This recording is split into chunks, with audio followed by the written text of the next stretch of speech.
안녕하세요. 한 주간도 건강하셨나요? 하나님과 함께 평안하셨나요? 오늘은 대원교회 마더와이즈 자유 사기 6과 복습을 시작하도록 하겠습니다. 네, 우리 자유 여성들을 진리 안에서 자유케 하는 5가지 원리에 대해서 배우고 있고요. 포도나무의 원리, 가지의 원리, 그리고 가지치기의 원리까지 했었고, 이번 주간에 새싹의 원리, 접붙이기에 관련한 내용들을 우리가 살펴봤습니다. 자, 우리 1과부터 암송 같이 해볼까요? 1과 포도나무의 원리, 생명. 나는 포도나무요, 너희는 가지라. 그가 내 안에, 내가 그 안에 거하면 사람이 열매를 많이 맺나니 나를 떠나서는 너희가 아무것도 할 수 없음이라. 요한복음 15장 5절 말씀. 2과 가지의 원리, 문제의 뿌리. 자기의 육체를 위하여 심는 자는 육체로부터 썩어질 것을 거두고 성령을 위하여 심는 자는 성령으로부터 영생을 거두리라. 갈라디아서 6장 8절 말씀. 3과 가지의 원리. 너희 안에 이 마음을 품으라. 곧 그리스도 예수의 마음이니. 빌립보서 2장 5절 말씀. 4과 가지치기의 원리. 십자가가 우리를 가로막을 때. 내가 그리스도와 함께 십자가에 못 박혔나니 그런즉 이제는 내가 사는 것이 아니요 오직 내 안에 그리스도께서 사시는 것이라. 이제 내가 육체 가운데 사는 것은 나를 사랑하사 나를 위하여 자기 자신을 버리신 하나님의 아들을 믿는 믿음 안에서 사는 것이라. 갈라디아서 2장 20절 말씀. 5가 가지치기의 원리 잘라내기. 이에 예수께서 제자들에게 이르시되 누구든지 나를 따라오려거든 자기를 부인하고 자기 십자가를 지고 나를 따를 것이니라. 마태복음 16장 24절 말씀. 6과 새싹의 원리, 포도나무의 접붙이기. 그런즉 누구든지 그리스도 안에 있으면 새로운 피조물이라. 이전 것은 지나갔으니 보라 새 것이 되었도다. 우리 노후서 5장 17절 말씀입니다. 네, 우리가 이번 주에 새싹의 원리, 포도나무의 접붙이기를 하면서 우리가 포도나무에 붙어 있기 위해서는 그 생명을 받기 위해서는 이 접붙이는 작업을 해야 되는 것을 살펴봤습니다. 자, 이렇게 포도나무 접붙이기, 새 생명을 얻는 것과 관련한 이야기를 할 때 가장 먼저 그리고 또 이번 주를 관통하는 하나의 질문은 바로 이거였죠. 나는 누구인가? 나는 누구인가 하는 문제였습니다. 내가 누구인지 알 때 내가 어머니 역할에 대해서 어떻게 그 역할을 잘 해낼 수 있을지, 그것이 내가 누구인가라는 질문에 대한 답을 내가 어떻게 생각하고 있느냐에 따라 달라진다라는 얘기죠. 달라진다라는 얘기죠. 나는 어떤 사람인가? 나는 누구인가? 나는 왜 여기에 있는가? 조금 어렵고 추상적이게 느껴지는 질문일 수 있는데요. 이런 질문에 대해서 나는 누구다. 나는 어떤 사람이다. 나는 여기에 어떤 이유를 가지고 있다. 라는 것을 정확하게 알 때 나의 역할에 대해서 더 기쁘고 감사하게 할 수 있지 않을까 생각합니다. 특별히 우리 지금 자유를 갈망하는 우리들에게 이 질문이 꼭 필요하다고 보고 있습니다. 자, 우리는 누구인가요? 우리는 누구인가요? 절망적인 죄성을 가지고 태어났습니다. 아담의 범죄 이후로 모든 사람이 죄를 범하였음에라고 했는데요. 절망적인 이 죄성을 가지고 태어났습니다. 그래서 이 죄성을 가지고는 우리를 지으신 하나님이지만 죄가 있는 우리의 몸으로는 하나님과 관계를 맺을 수가 없습니다. 그래서 우리가 그리스도께 나아갔을 때, 그리스도를 통해서 하나님께 나아갈 수 있다고 했었는데요. 그리스도에 나갈 때, 그리스도의 속죄함을 믿을 때, 그리스도로부터 우리가 구원을 확신하게 되었을 때, 우리의 옛 죄성은 죽음에 이르게 됩니다. 이 죄성은 그리스도께 나아갔을 때 죽음을 맞이하기 때문에 이 죄성은 없어지고 그 자리에 우리가 새로운 피조물로서 자리를 하게 되는 거고요. 그럼 우리는 다시 하나님과 관계를 맺을 수 있게 됩니다. 하나님이 말씀하실 때 우리가 반응할 수 있고 우리의 반응에 대해서 또 하나님이 다시 말씀하시는 이런 자연스럽고 또 친밀한 관계가 유지될 수 있었던 거죠. 자, 이렇게 우리는 새로운 피조물이 되었습니다. 우리 안에 예수님의 생명을 담게 되었습니다. 전혀 새로운 피조물이 되었죠. 그런데 우리가 아직 이 땅에 있을 동안에는 육신의 몸, 죄를 지을 수밖에 없는 육신의 몸을 입고 있습니다.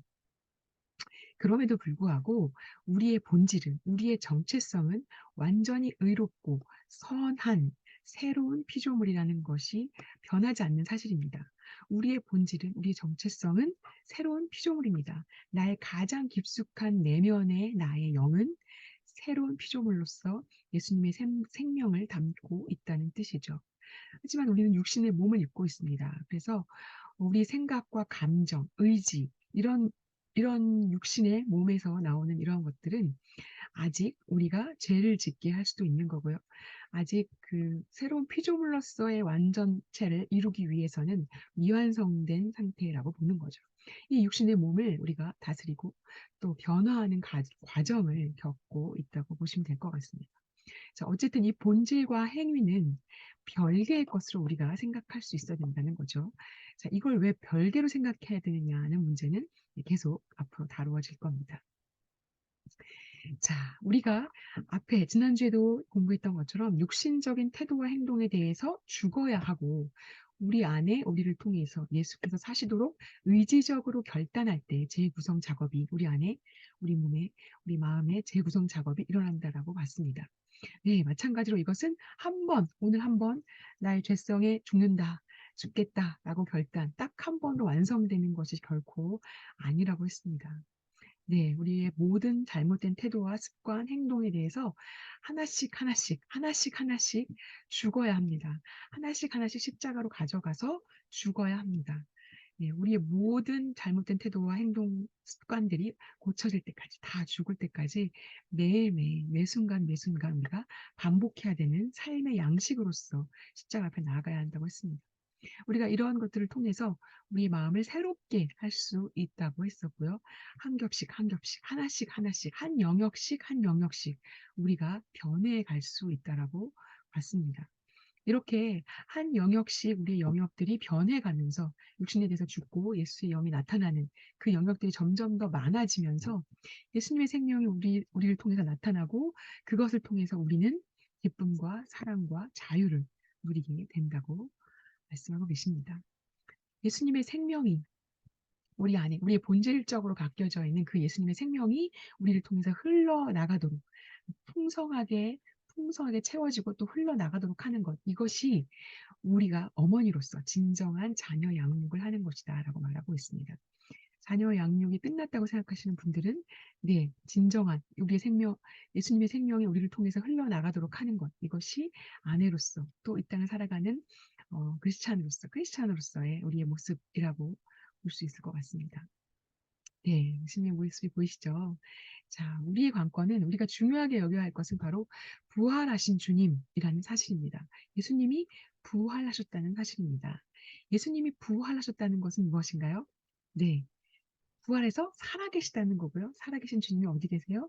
네, 지금 우리와 동행하시면서 이야기를 나누십니다. 이야기를 나누십니다. 매일 매순간 우리 안에서 충만하시고 또 강력한 생명으로 늘 함께 하신다고 말씀하셨습니다. 예수님 말씀하셨죠? 볼지어다 내가 세상 끝날까지 너희와 항상 함께 있으리라 라고 말씀하셨고, 그 약속대로 우리와 지금 여기에 함께 하십니다. 우리의 숨소리도 듣고 계시고 우리의 숨결을 느끼시면서 여기에 같이 계시다는 거죠. 그러면서 저에게 끊임없이 물어보시죠. 샬롬, 평안하니? 잘 지내고 있니? 어떠니? 지금 어떠니? 이렇게 물어보고 계시는 거죠. 샬롬 하고 물으십니다. 그분은 살아계신 분이십니다. 네, 죽으신 분이 아니죠. 죽고 끝난 분이 아니셨죠. 3일 만에 살아나셔서 네, 제자들에게 보이시고 또 지금도 우리와 함께 하시는, 지금 바로 이곳에 우리와 함께 하시는 분이시라는 사실이 우리 생활에, 우리 신앙생활에 너무나 중요한 사실입니다. 자, 예수님이 돌아가시고 부활하신 후에 제자들에게 나타나시는 장면들을 볼 수가 있었는데요. 엠마오로 간 두 제자에게 나타나셨죠. 엠마오로까지 가는 길이 한 11km 정도 된다고 하는데 2시간 반에서 3시간 반 정도 걸리는 시간이라고 합니다. 그 시간 동안 그들은 예수님인지 알지 못했어요. 예수님이 같이 걸어가면서 예수님의 구약 선지자들이 어떻게 자신에 대해서 예언을 했고 그것이 어떻게 이루어졌고 라는 것들을 계속 설명하실 때 그들은 알지 못했어요. 하지만 예수님이 네, 그들의 눈을 밝히셨을 때 그제서야 예수님을 알아봤어요. 길에서 우리에게 말씀하시고 우리에게 성령을 풀어주실 때 우리 속에서 마음이 뜨겁지 아니하더냐? 그게 바로 예수님이셨구나 라는 것들을 알게 되었던 거죠. 제자들에게 나타나신 예수님은 무덤 앞에 마리아에게 나타나십니다. 예. 일곱 귀신 들렸던 마리아를 구해주신 예수님이셨죠. 특별한 마음을 가지고 있었을 거예요. 마리아는 자신의 인생이 달라졌으니까요. 그런데 그 예수님이 돌아가셨다는 얘기를 들었죠. 너무나 절망하고 슬퍼했죠. 마리아는 새로운 힘으로 살아갈 힘이 필요했습니다. 그때 그 무덤에서 울고 있는 마리아에게 예수님이 개인적으로 나타나서 만나주시는 장면을 볼 수 있었습니다. 갈릴리 호수의 베드로 어땠나요? 네, 정말 열심히 있는 수제자라고 우리가 말할 정도로 굉장히 열정적으로 예수님을 따랐던 베드로였는데, 네, 예수님이 잡히시던 날 어떻게 했죠? 네, 예수님의 예언대로, 말씀대로 3번 예수님을 모른다고, 절대 모른다고, 누군지 모른다고 부인하는, 그리고 또 닭이 울음소리를 들었을 때 밖에 나가서 통곡하는 베드로의 모습을 볼 수 있었죠. 그 베드로가 예수님이 살아나셨다는 이야기를 들었을 때 어떤 마음이었을까요? 예수님을 과연 바로 볼 수 있었을까요? 네, 그런 베드로의 마음을 잘 아시고 예수님은 베드로 앞에 나타나셨고 베드로와 개인적인 이야기를 나눠주시면서 확인시켜 주시는 작업을 합니다. 개인적으로 만나주셨죠. 또 예수님을 믿는 사람들을 핍박하던 사울에게 나타나셔서 왜 나를 핍박하느냐라고 말씀하시죠. 사울이 너무나 놀랐었죠. 네, 예수라는 사람은 이미 죽었는데 라고 생각했던 거죠. 살아서 역사하시는, 살아서 움직이시는 예수님의 모습을 제자들이 보았고, 또 개인적인 문제나 개인적인 과거 역사에서 필요한 부분들을 다 아시고, 정확하게 아시고, 사랑의 마음으로 각 사람을 찾아가서 만나주시는 장면들을 볼 수 있었습니다. 그 살아계신 주님이 이제는 우리를 찾고 계십니다. 우리를 찾으십니다. 자, 우리에게 중요한 것은 그럼 그렇게 살아계신 예수님, 살아나신, 부활하신 그 예수님의 능력을 우리가 일상에서 체험하고 있는가, 경험하고 있는가라는 것입니다. 그것을 돌아볼 필요가 있다는 거죠. 우리가 십자가 앞에 매일 죽어야 하고 예수의 생명을 살아야 된다고 얘기를 하는데 십자가 앞에 죽는 것이 결코 쉬운 일이 아닙니다. 너무나 힘든 일입니다. 고통스러운 일이고 오히려 믿지 않는 사람들은 그냥 쉽게 화내고 욕하고 끝날 수 있는 일을 우리는 그 자체에 대해서 또 자책하면서 내가 죽어야 하는데 못 죽었다. 그것 때문에 더 괴로워하기도 하죠. 이렇게 힘든 우리에게는 벅찬 이 일들을 우리가 스스로 혼자 감당하게 예수님이 놓아두셨을까요? 놔두셨을까요? 네, 복음의 핵심이라고 하는 건 바로 살아계신 하나님을 우리가 일상에서 경험할 수 있다라고 하는 거죠. 하나님이 살아계신다라고 하는 거죠. 지금 여기 우리와 함께 하신다는 것이 복음의 핵심입니다. 그 능력을 보여주시는 것이 우리가 살아갈 희망이 됩니다. 그분은 우리에게 직접 가르쳐 주시고 우리 마음에서부터 그 빛을 향해 가도록 인도해 주시는 분이십니다. 그분은 우리를 너무나 사랑하시기 때문에 소중한 나를 그냥 홀로 내버려 두지 않으신다고 말씀하십니다. 나를 사랑하기 때문에 늘 함께 계시고 늘 지켜보시고 또 항상 모든 것을 알고 계신다고 말씀하십니다. 그 사랑이 느껴지시나요? 네. 우리 마리아에게 나타나셨던 예수님의 모습을 봤었는데요. 마리아가 너무 슬퍼하면서 막 찾고 있는데 어떤 사람이 "여자여 어찌해서 울고 누구를 찾느냐?"라고 물어보는 소리를 듣게 되죠. 그때 마리아는 그 사람을 지나치면서 보았겠지만 그가 동산직인 줄 알고 "당신이 가져갔으면 우리 예수님의 시신을 가져갔으면 찾게 해 주십시오."라고 얘기를 하죠. 너무나 황당한 모습이죠. 예수님은 계시는데 예수님이 이제 알아보지 못하는 상황이었던 거죠. 그때 예수님이 어떻게 하시죠? 네, 예수님이 마리아야라고 이름을 부르십니다. 동산지기가 마리아야 이렇게 부르진 않았겠죠. 마리아는 깜짝 놀랐죠. 동산지기인 줄 알고 지나쳤던 사람이 내 이름을 부르는데 그 목소리가 낯익은 목소리죠. 마리아는 놀라면서도 굉장한 전율을 느끼며 예수님을 바라봤을 것 같아요. 저는 이 장면 생각할 때마다 막 소름이 끼치는데요. 예수님이 마리아야라고 부르시는 그 장면, 그 음성, 그리고 또 그 마리아의 그 떨림, 그런 것들이 느껴지는 것 같아요. 예수님은 나의 모든 것을 알고 계시는 분이십니다. 내가 뭘 놓치는지, 뭘 못 보고 있는지도 알고 계시고요. 심지어 내 마음이 어떤지를 너무 잘 알고 계시면서 내 이름을 불러주십니다. 나의 이름을 부르십니다. 지금도 부르고 계십니다. 우리가 예수님이 지금 우리와 함께 하시는 것을 깨닫지 못하고 있을 때 네, 내 눈을 열어서 보게 해달라고. 예수님이 없는 것처럼 살아가지 않게 해달라고. 내 눈을 열어서 보게 해달라고. 예수님의 음성을 듣게 해달라고 기도할 수 있어야겠습니다. 네, 우리의 새로운 능력에 대해서 생각해 보면서, 네, 이런, 나비의 그 과정들, 모양이 변하는 그 과정들을 비유로 들고 있는데요. 네, 처음에 아래 모습이었죠. 아래 모습. 딱딱한 껍질에 쌓여 있는 아래 모습인데요.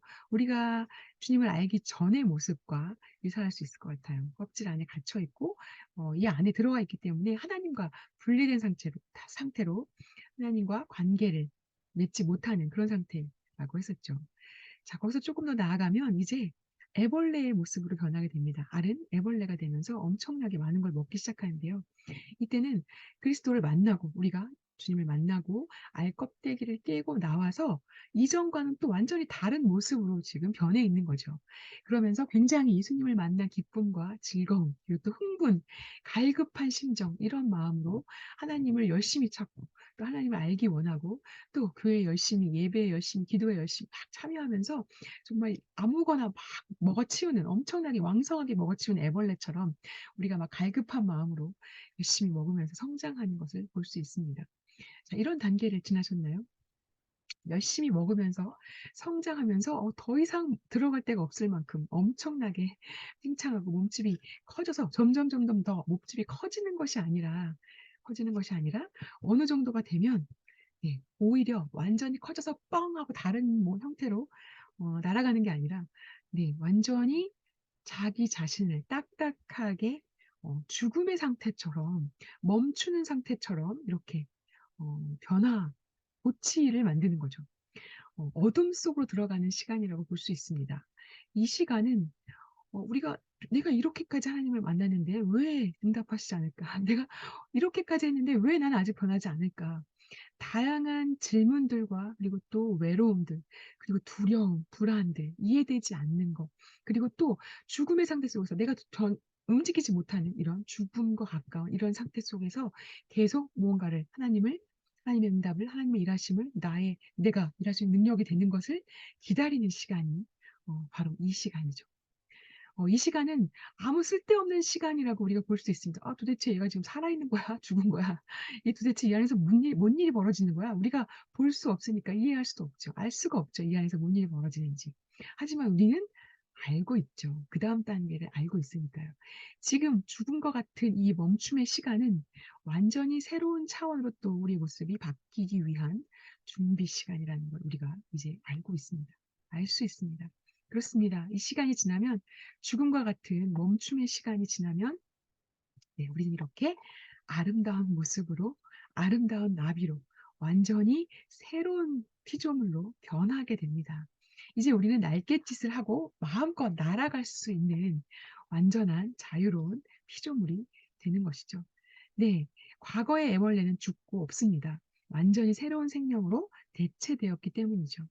예수 그리스도를 나의 구주, 나의 주인, 나의 생명으로, 나의 구주 주인뿐만 아니라 나의 생명으로 받아들이겠습니다라고 결단할 때 바로 이렇게 우리는 옛 사고방식과 행동이 새로운 것으로 대체되는 것을 경험할 수 있습니다.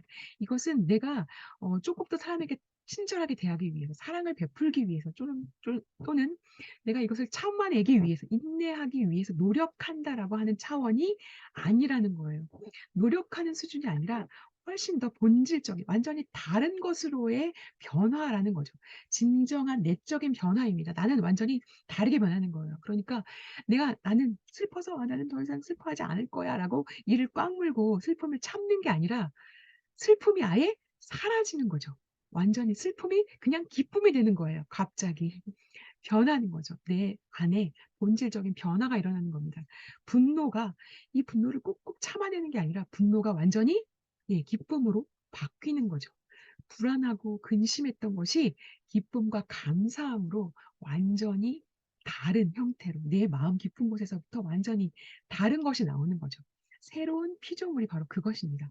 본질적인 변화, 진정한 내적인 완전한 변화를 뜻합니다. 자, 다시 질문해 볼까요? 처음에 우리가 이런 질문을 하고 시작했죠. '나는 누구인가?' 라는 것이었어요. '나는 누구인가요?' 이제 난 누구인가요? 네. 나는 새로운 피조물입니다. 내 안에 그분의 생명을 담을 수 있도록 만들어진, 내 안에 그분의 생명이 충만할 수 있도록, 담길 수 있도록 완전히 재창조된 새로운 피조물이라는 겁니다. 더 이상 나는 내가 누구인지 궁금해하거나 불안해할 필요가 없습니다. 나는 아름다운 보배를, 크고 큰 능력의 보배를 담고 있는 질그릇입니다. 이 보배를 담을 수 있는 새로운 그릇으로 새롭게 창조된 나의 모습입니다.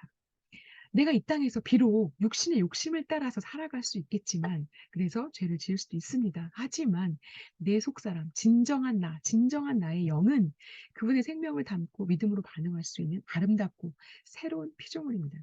지금 여러분이 어떤 모습이든지 간에, 지금 아이랑 크게 다투셨나요?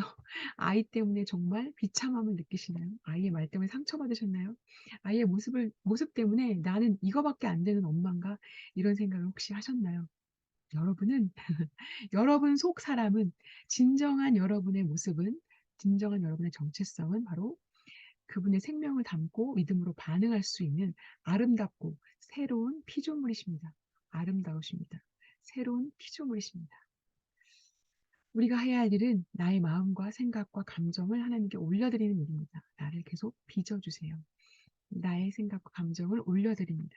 나의 생각과 감정을 내려놓습니다. 나를 붙잡아 주세요. 나를 새롭게 해 주세요. 라는 고백입니다. 자, 나는 누구인가라고 하는 이 정체성과 나는 어떤 사람이 되어가고 있는가라고 하는 행동의 문제, 이것은 구별되어야 한다는 겁니다. 나의 신분, 나는 누구인가라고 할 때 나의 정체성, 나의 신분과 내가 어떤 행동을 지금 하고 있는가라고 하는 나의 행동은 분명히 차원이 다른 이야기라는 겁니다. 여러분의 아이가 여러분의 말을 듣지 않는다고 해서 넌 이제 내 자식 아니야. 설사 이렇게 말은 할 수 있어도 진짜 그게 내 자식이 아닌 게 되나요? 절대 그렇지 않죠. 우리의 마음도 그렇지 않고 그렇지 않습니다. 그 아이가 무슨 일을 하건 무슨 짓을 하건 무슨 말을 하건 어떻게 나를 상처 입혔건 간에 그 아이가 내 자녀라는 건 변하지 않습니다. 마찬가지로 나의 행동이 나의 신분을, 나의 정체성을 결정하는 것이 아니라는 겁니다. 자, 분명히 구별하셔야 됩니다. 나는 누구든지 그리스도 안에 있으면 새로운 피조물이라. 이전 것은 지나갔으니 보라, 새 것이 되었도다. 나는 새 것입니다. 내가 그리스도를 만났다면 나는 새 것입니다. 이것이 바로 내가 스스로를 존중하고 사랑할 수 있는 이유입니다. 나는 존중받을 만합니다. 내가 나를 사랑할 수 있습니다. 나는 정말 사랑스러운 존재입니다. 왜요? 하나님께서 나를 새롭고 아름답게 만드셨기 때문이죠. 하나님을 믿는 겁니다. 나를 믿는 게 아니라. 자, 나의 정체성. 내가 누구인지 아는 것은, 나의 정체성이 확실하다면 내가 스스로 자존감을 살리려고 노력할 필요가 없다는 거예요.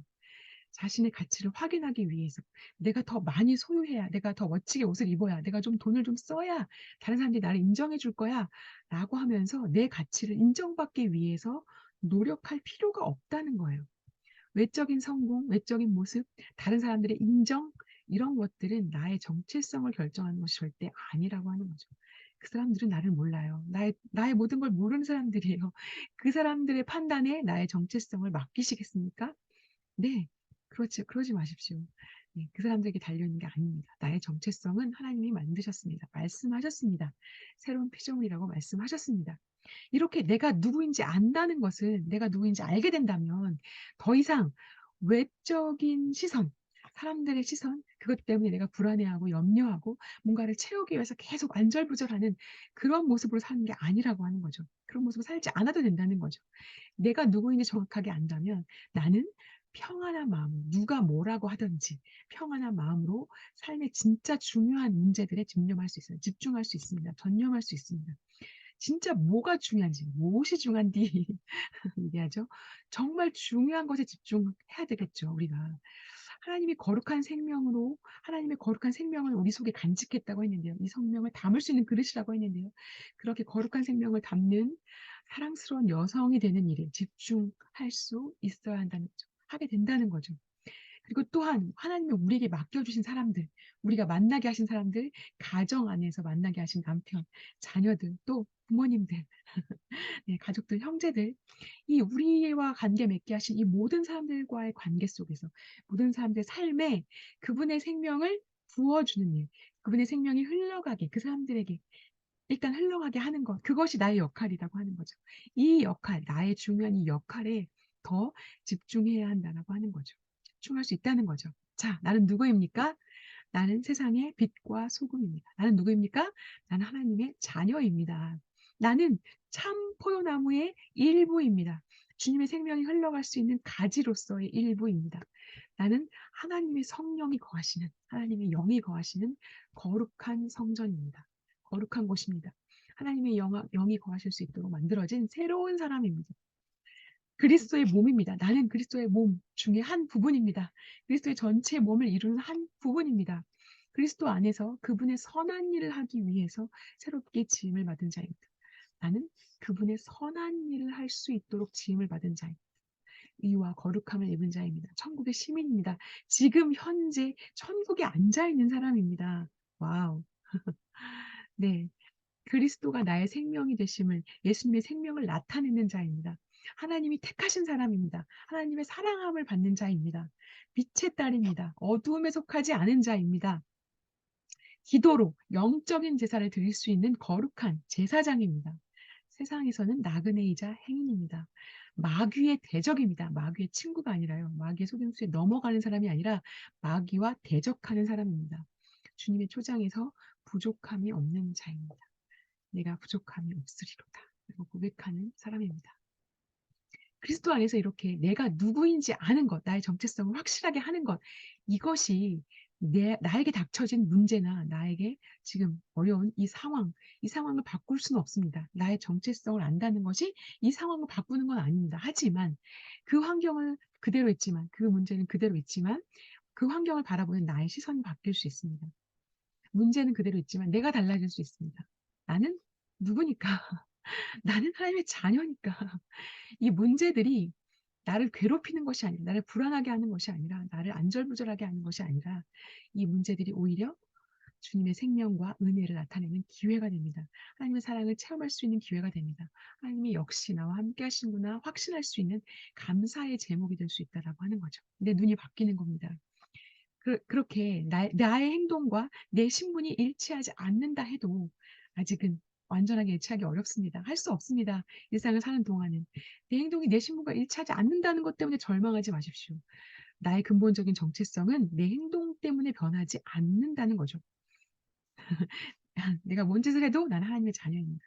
내가 지금 무슨 짓을 해도 나는 여전히 세상의 빛과 소금으로 선택되어진 하나님의 사랑을 받는 자녀입니다. 나의 엉망인 모습이 나의 실체라고 혼동하지 마십시오. 괜찮은 사람이라는 인정을 받기 위해서, 다른 사람의 인정을 받기 위해서, 다른 사람의 인정에 너무나 목말라서, 다른 사람이 인정을 해야 내가 삶을 살아갈 수 있는 가치가 있는 것 같은데, 이렇게 생각하셨나요? 그러기 위해서 얼마나 많은 노력을 하셨나요? 저 사람의 마음에 어떻게 하면 들게 될까? 저 사람을 위해서 뭘 해줘야 될까? 저 아이를 위해서 내가 뭘 해야 될까? 이 남편을 위해서 내가 뭘 해야 될까? 어떻게 나를 인정하지 않을 수가 있지? 내가 이렇게 노력했는데 왜 나를 인정하지 않지? 네. 이 롤러코스터를 탑니다. 감정이 좋았다가 나빴다가 불안했다가 좀 기분이 좋았다가 이게 정말 너무나 저도 너무 많이 느끼는데요. 이 롤러코스터가 정말 대단합니다. 어지럽습니다. 정신이 하나도 없습니다. 이렇게 다른 사람에게, 가족에게, 남편에게 인정받으려고 노력하지 않아도 된다고 했습니다. 하나님은 이미 너는 참 괜찮은 사람이야. 너는 너무나 소중한 사람이야. 내가 너무나 사랑하는 거야. 라고 말씀하셨습니다. 하나님이 이미 말씀하셨기 때문에 나는 이미 괜찮은 사람입니다. 누가 뭐래도 나는 괜찮은 사람입니다. 나는 소중한 사람입니다. 나는 세상이 감당할 수 없는 하나님의 자녀, 하나님의 능력을 담고 있는 사람입니다. 나의 행동은 오직 주님을 기쁘시게 하는 데만 사용되어져야 합니다. 네, 우리는 자유로운 여성이 되는 과정이 있습니다.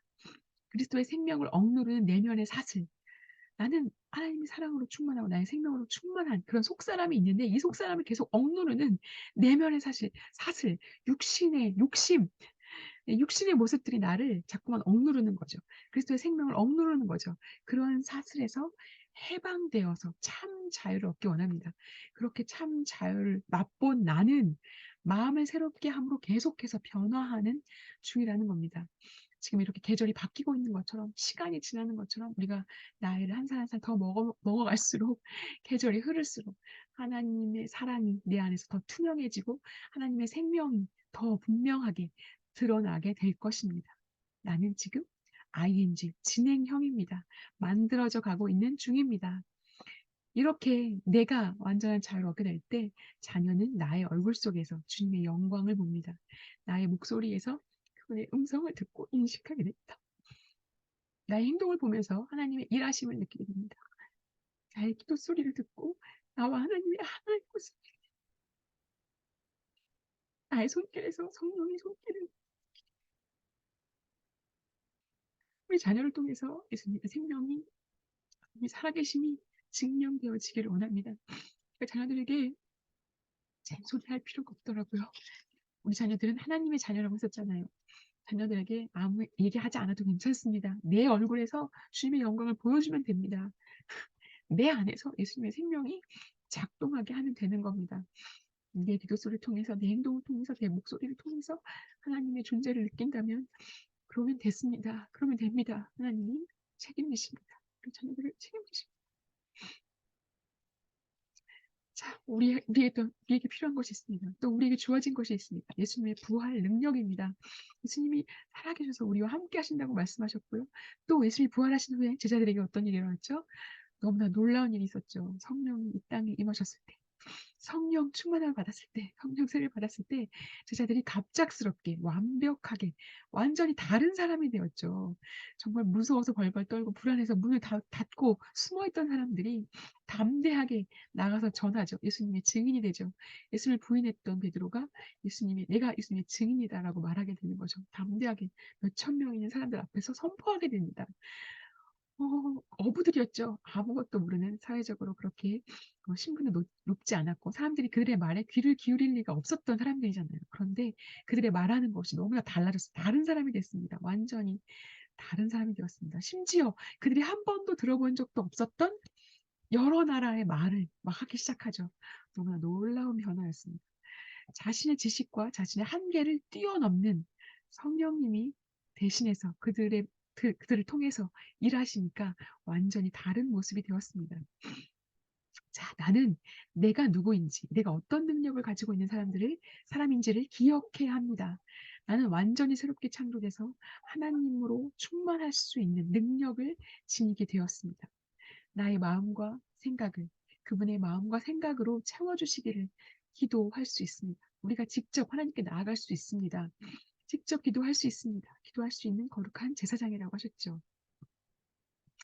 그렇습니다. 여러분이 또 우리가 함께 그의 영광의 풍성함을 따라 그의 성령으로 말미암아 우리의 속사람, 너희의 속사람을 능력으로 강건하게 하시기를 위해서 기도하겠습니다. 기도합니다. 나는 어머니의 소명을, 아내로서의 소명을, 이 땅을 사는 여성으로의 소명을 충분히 감당할 수 있습니다. 육신적으로 강해지는 법을 배우고 있기 때문이 아니라 내 안에 있는 그분이 이미 강하시기 때문입니다. 나는 나의 능력과 지식의 제한을 받지 않습니다. 주님이 그분의 생명이 거할 수 있도록 나를 이미 준비시켜 주셨기 때문입니다. 내가 육신의 죄를 버리고 육신의 욕심을 버리고 그분의 생명을 입겠다고 선포하고 결단할 때 나의 한계를 뛰어넘는 능력을 갖게 됩니다. 이 땅에서 나의 일은 하나님께서 원래 계획하신 대로 이 땅에서 사는 여성으로서의 삶, 어머니로서의 삶, 아내로서의 삶은 하나님께서 원래 창조하신 하나님의 원래 계획대로 기쁘고 감사한 일이 될 것입니다. 아멘. 그러려면 우리가 이 일을 해야 합니다. 우리에게 필요한 건 이것입니다. 너희가 육신대로 살면 반드시 죽을 것이로되 영으로서 몸의 행실을 죽이면 살리니 우리의 힘으로 할 수 없습니다.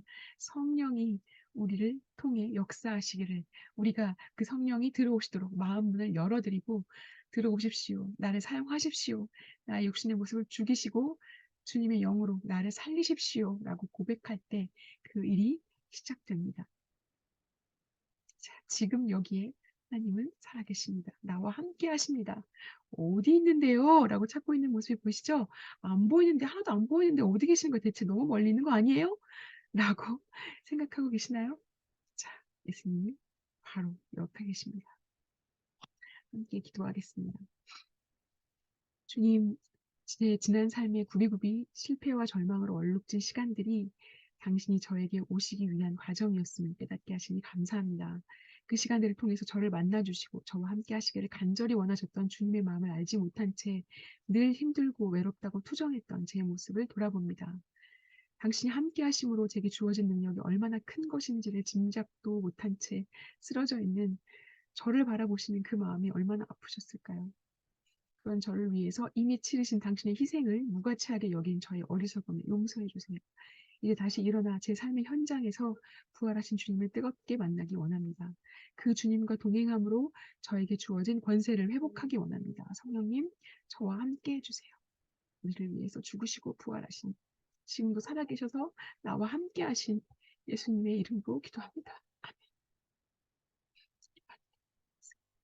모두 승리하세요. 아멘.